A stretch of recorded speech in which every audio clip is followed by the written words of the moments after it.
সকল মায়েদের আমার যথাযোগ্য স্থানে রাসা জয়গুরু প্রণাম।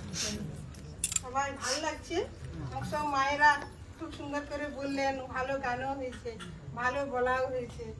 আমাদের তো প্রতিদিন যদি এরকম ভাবে চলতেই থাকে পুরো বছর ধরে, তাহলে মনে হয় আরো আরো আরো ভালো হয়, তাই না? আজকে তো লেখা তো কাল কতটা লোক যাবে এমন সব বুঝি আরো আরো ভালো আমাদের চেষ্টা করতে হবে। ঠাকুর বলেছেন না, উষায় নিশায় মন্ত্র সাধন চলাই ফেরাই জপ, যথাসম্যক ইষ্ট নির্দেশ মূর্ত করাই তপ। কারণ আমাদের উনি যেটা বলেছেন আমাদের মূর্ত করাই তপ, ওনার আদেশটা পালন করাটাই হচ্ছে মেন কথা।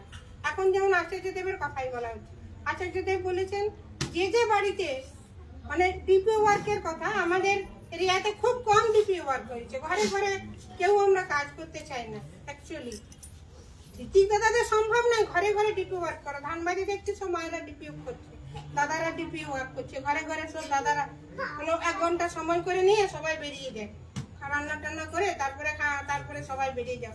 এমনও সময় হয় কি খাবার টাবার নিয়ে চলে যায়, ওখানে গিয়ে নাস্তা করে সবাই মিলে একসাথে গেল, নাস্তা করে মানে খাবার মুড়ি টুড়ি মিক্সচার টিকচার এসব নিয়ে ডিপি ওয়ার্ক খেলে, আর ডিপি ওয়ার্কের এর ঘরে ওর ঘরে ঘরে ঘরে যাই নিয়ে ডিপি ওয়ার্ক করছি ঘরে ঘরে। আমরাও আগে বছর যতটা পেরেছি সেখানে চেষ্টা করেছি, তারপরে যদি আমরা আরো ঘরে ঘরে যদি যাইতে পারতাম, পুরো মাসে আরো মানে বছরে আরো কাজ করতে পারতাম, সৎসঙ্গ হতো, মাতৃ সম্মেলন হতো, তাহলে হয়তো আরো আরো আরো আরো ভালো হতো, আরো আমরা আগের দিকে যাইতে পারতাম। কিন্তু আমাদের ঝরিয়াতে যেমন ডিপি ওয়ার্ক একদম হয়নি, হয়েছে কি কন্যা দিদি একদিন হয়নি, ওরা তো আমি দেখেছি একা করে কিছু না, নেই 2-4 জন লোক নিতে হবে, 2-4 জন লোক নিয়ে করতে হবে, হবে না না একা নিয়ে কেউ করবে না, গ্রুপ নিয়ে করতে হবে, গ্রুপ নিয়ে 5 জন না হলে তো হয় না।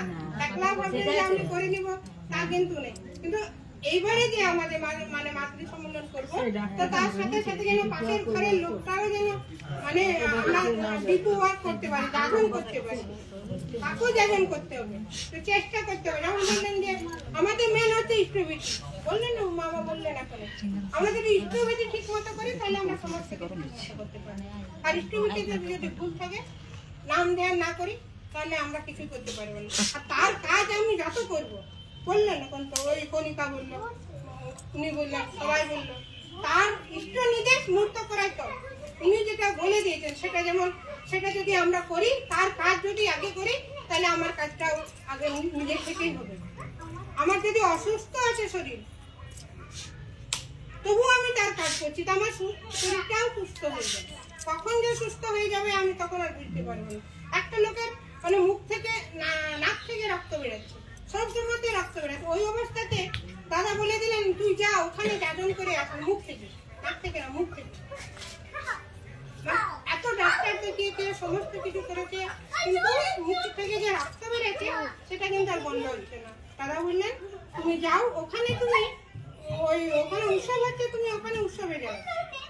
দাদার যে নির্দেশ, তিনি উৎসবে গেছেন, উৎসবে ঠাকুরের কথা বলতে বলতে ওনার যে এত বড় রোগ, মানে কোন সময় যে চলে গেল ওর, মানে উনি নিজে বুঝতে পারলেন না যে কখন মানে আমি মানে আমার যে সত্যমতে যে মুখ থেকে রক্ত বেরোচ্ছে, কথা বললাম ঠাকুরের কথা বলতে বলতে তার কিন্তু ওটা ঠিক হয়ে গেল।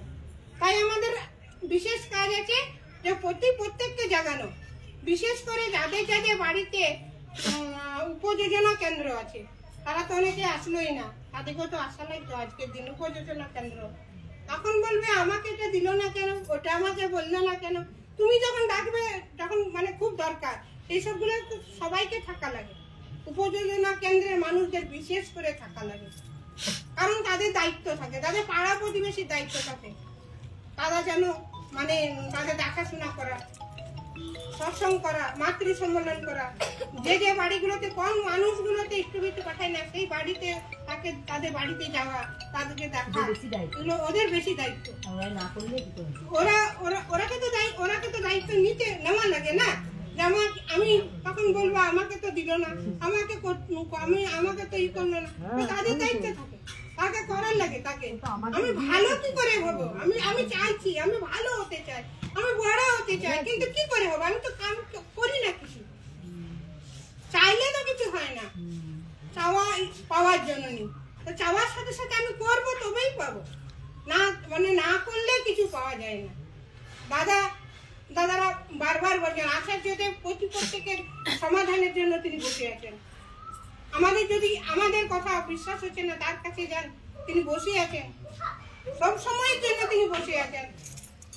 এইরকম তো কোনো মানে আরো অনেক আচার্য হয়েছে, কিন্তু ইনি যে বসে নিয়ে ঘন্টার পর ঘন্টা বসে থাকেন, এটা চিন্তা করার বিষয়। আমরা 1 ঘন্টা বসে থাকতে পারবো না, একটা মানুষের সমাধান করতে পারি না, কারণ আমাদের শক্তি নেই, আমাদের পাওয়ার নেই কিছু, তাই না? আমাদের কোনো পাওয়ার নেই। কিন্তু উনি দেখেন, উনি বসে বসে প্রত্যেকটা সমাধান করছেন। আর আমরা তো সাধারণ মানুষ, তারা তো ভগবানের অংশ, তাই না? ওনার ভিতরে সেই পাওয়ার আছে, আমরা সব কিছু ওখানে গেলে সব পাবো। এখন মেন হচ্ছে আমাদের যে পুরো বছর মাতৃ সম্মেলন হয় না, এইবারে আমাদের মেন কথাই আমি আসি, সেটা হচ্ছে যে মাতৃ সম্মেলন হয় না, সবাই নিজের নাম দাসদের কাছে লেখান, ঠিক আছে?